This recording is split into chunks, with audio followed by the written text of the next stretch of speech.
Laurent Geoffroy, bonjour. Bonjour. Merci de nous recevoir. Vous êtes le vice-président ressources humaines d'Alcatel-Lucent. Pourquoi avez-vous décidé de mener un projet de refonte SIRH? Nous avions absolument besoin de moderniser la façon dont les gens travaillent. Et quand je dis les gens, les employés et les managers, et pas uniquement les équipes HR.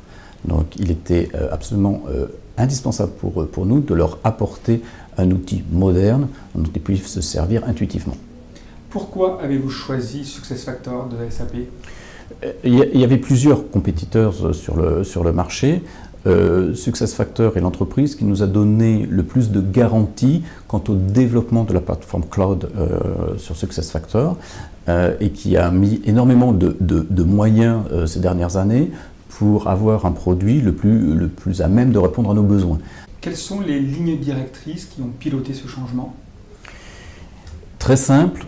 Redonner du pouvoir au manager à l'intérieur de la société, lui donner des moyens modernes de prendre des décisions en toute connaissance de cause, donc accéder aux informations de ses équipes. Troisième volet, laisser aux employés la faculté de gérer leurs propres données. Quels sont les modules de SuccessFactors ou les fonctionnalités qui vous ont le plus impressionné?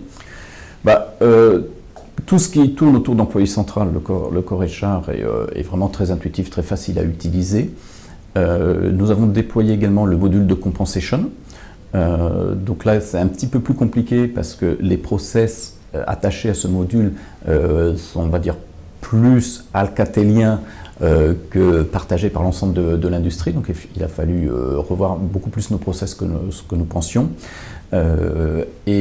Enfin, on va déployer, ce n'est pas encore fait, Workforce Analytics.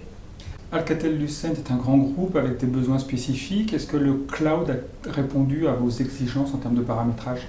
Oui, alors Alcatel est un grand groupe, mais il n'a pas besoin de besoins spécifiques dans le domaine de HR. Il est comme toutes les multinationales, il a des problèmes, il faut qu'il attire des talents, une jeune personne, il faut qu'il soit dynamique, il est dans un monde extrêmement mouvant, donc il change très souvent d'organisation, etc.